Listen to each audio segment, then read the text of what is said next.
बहुत सारे स्टूडेंट्स इस कंफ्यूजन में हैं कि हमारा कास्ट सर्टिफिकेट अभी नहीं बना है, या हमने अप्लाई करने दिया है वो बन करके नहीं आया, या फिर हमारा स्टेट का कास्ट सर्टिफिकेट है सेंट्रल का नहीं है, तो हम नीट फॉर्म कैसे अप्लाई करें। फॉर्म तो आ चुका है, इस बारे में मैं आपको कंप्लीट जानकारी दूंगी। मैं आपको सही तरीका बताऊंगी जिससे आप अपना फॉर्म भर पाओगे बिना किसी परेशानी के, बिना किसी दिक्कत के। So let's start the video and discuss about caste certificate नहीं है तो फॉर्म कैसे भरें।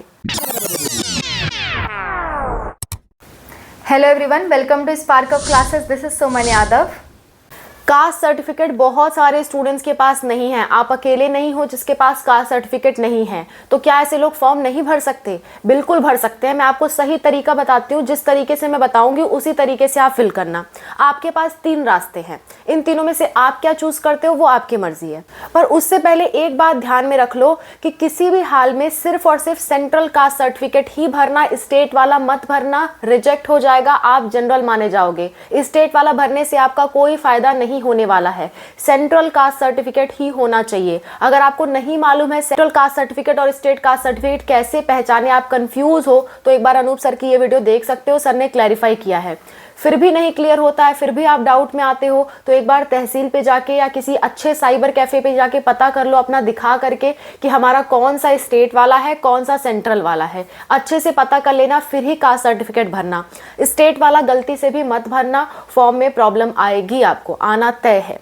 ठीक है, आज आगे बढ़ते हैं। सो क्या वो 3 तरीके हैं जो कि कास्ट सर्टिफिकेट ना होने पे आप कर सकते हो? मैं आपको प्रूफ के साथ दिखाऊंगी, ऐसे ही बात नहीं करूंगी, क्योंकि फॉर्म आउट हो गया तो मेरा फर्ज है आपको प्रूफ के साथ दिखाऊं। स्क्रीन पे आपको दिख रहा होगा, जब जो कैटेगरी है उसे जब आप सेलेक्ट करने के ऑप्शन पे आओगे, आपको फॉर्म फिलिंग प्रोसेस पे पूरी वीडियो चाहिए तो कमेंट कर देना, मैं उस पर पूरी वीडियो बना दूंगी। अभी खाली एक पार्ट की वीडियो में लेके आई हूँ जहाँ पे आपको कैटेगरी सेलेक्ट करनी होती है।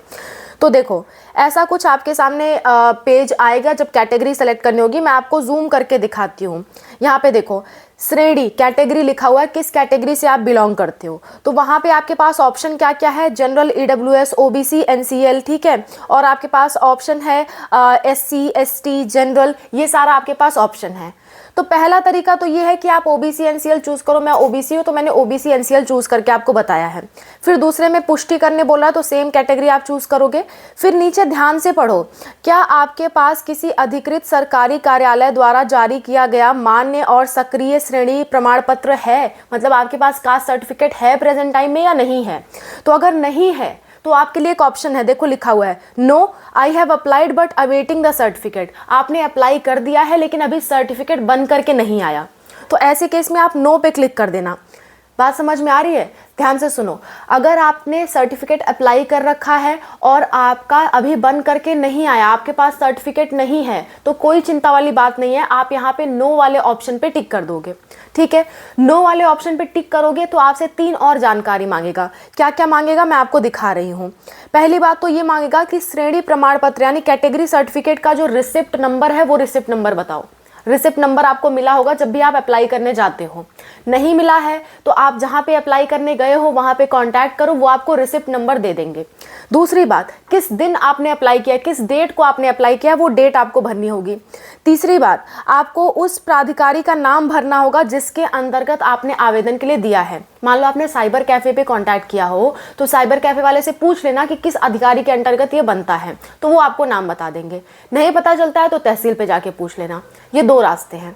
तो अगर आप किसी कैटेगरी से बिलोंग कर रहे हो, उसके सर्टिफिकेट के लिए आपने अप्लाई कर रखा है लेकिन अभी आपके पास सर्टिफिकेट नहीं आया, तो यहाँ पे आप नो क्लिक करोगे और ये 3 डिटेल पहले से लेकर के जाओगे, फिर जाके फॉर्म भरोगे। बात समझ में आ गई? पहला तरीका ये है। दूसरा तरीका ये है कि आपके पास सर्टिफिकेट हो और हो तो यहाँ पे यस कर देना। यस करने के बाद में आपसे सर्टिफिकेट का फोटोग्राफ या स्कैन्ड कॉपी मांगेगा, तो आपको अपलोड करना पड़ेगा। पर इस केस में अगर आप ऐसा करोगे तो आपसे सर्टिफिकेट का जो फोटो है वो मांगेगा नहीं डॉक्यूमेंट के टाइम, ठीक है। इसमें आपको टाइम दिया जाएगा, आपके काउंसलिंग में सीधा फिर लगेगा, अभी नहीं लगेगा। बात समझ में आ गई? तीसरी बात, तीसरा ये कर सकते हो आप कि आप चाहते ही नहीं हो कि आप बनवाओ। वैसे मेरा सजेशन होगा बनवा लेना, आप इसमें मतलब लापरवाही मत करना, क्योंकि 5-10 नंबर भी मैटर करते हैं। आप किसी कैटेगरी से बिलोंग करते हो तो आपकी कट ऑफ कम जाती है एज कम्पेयर टू जनरल। सो मेरा सजेशन होगा आप बनवा लो। लेकिन मान लो आप नहीं बनवाना चाहते हो कोई भी रीज़न से, तो आप नहीं बनवाना चाहते हो तो आप जनरल सेलेक्ट कर लेना। जनरल सेलेक्ट करने पे कोई कैटेगरी नहीं मांगेगा। जनरल आप सेलेक्ट करोगे तो कोई भी सर्टिफिकेट आपसे नहीं मांगेगा, कुछ भी आपसे नहीं पूछेगा, क्योंकि जनरल वालों का कैटेगरी सर्टिफिकेट नहीं लगता है। जनरल ईडब्ल्यूएस मत चुनना, सबसे नीचे वाला ऑप्शन जनरल चूज करना। ठीक है, बात समझ में आ गई। सो ये 3 रास्ते हैं आपके पास कि अगर आपके पास सर्टिफिकेट नहीं है तो आप क्या करो। सो 3 तरीका है। पहला ये कि अभी बहुत समय है, आप बनवा लो अपना कैटेगरी सर्टिफिकेट, और सेंट्रल वाला बनवाना, स्टेट वाला भी जरूरत नहीं है। और अगर आपका 1 साल से ज्यादा पुराना यानी कि 1 अप्रैल 2024 से ज्यादा पुराना है तो आपको न्यू बनवाना होगा, अदरवाइज आप अपना वही लगा सकते हो। SC ST के लिए ये बात वैलिड नहीं है। SC ST का 2-3 साल 4 साल पुराना भी चलता है, लेकिन 10-12 साल पुराना है तो बनवा लो, रिन्यू करा लो। ठीक है, अच्छा, पहला तरीका ये। दूसरा तरीका ये कि आपने बनवाने दे रखा है लेकिन अभी आपके हाथ में आया नहीं है, तो अभी जो मैंने ऑप्शन बताया नो वाला, वो क्लिक करके 3 डिटेल्स आप लेकर के जाओगे फॉर्म भरते टाइम और वो भर दोगे। तीसरा तरीका ये है कि आप बनवाना ही नहीं चाहते तो आप जनरल कैंडिडेट सेलेक्ट करोगे। जनरल सेलेक्ट करने पे आपको जनरल माना जाएगा और कट ऑफ भी आपकी जनरल के हिसाब से ही बनेगी। बात समझ में आ गई। सो ये 3 तरीके आपके पास हैं, आपको जो सुइटेबल लगे वो आप कर सकते हो। सिमिलर वीडियो आप आधार कार्ड पे चाहते हो कि आधार कार्ड में अभी आपके गलती है या मार्कशीट में गलती है, उस केस में फॉर्म कैसे भरे मैम प्रूफ के साथ दिखाओ, तो उस पर भी मैं वीडियो बनाने को तैयार हूँ। आप कमेंट कर देना आधार कार्ड एंड मार्कशीट, मैं आपको आज ही वीडियो उस पर प्रोवाइड करने की पूरी कोशिश करूंगी। और फॉर्म फिलिंग की कंप्लीट जानकारी चाहिए स्टेप बाय स्टेप, तो आप उसके लिए भी कमेंट करो फॉर्म फिलिंग, मैं उस पर भी बहुत जल्द आपको वीडियो प्रोवाइड कर दूंगी। कोई धांधलीबाजी मत करो, क्योंकि फॉर्म भरने में अगर एक बार गलती हुई ना तो सही करने में बहुत वक्त लगता है और कई बार सही नहीं भी कर पाते हैं लोग, क्योंकि साइट अच्छे से चलती नहीं है, 1-2 दिन का मौका मिलता है सही करने को। सो मेक श्योर आप अपनी तरफ से कोई भी गलती ना करो, सब कुछ देख लो, सोच लो, समझ लो, उसके बाद फॉर्म भरो। कोई जल्दीबाजी की बात नहीं है। ऐसा नहीं होता है कि आपने पहले फॉर्म भर दिया तो आपका पहले सिलेक्शन होगा, ऐसा कुछ नहीं होने वाला है।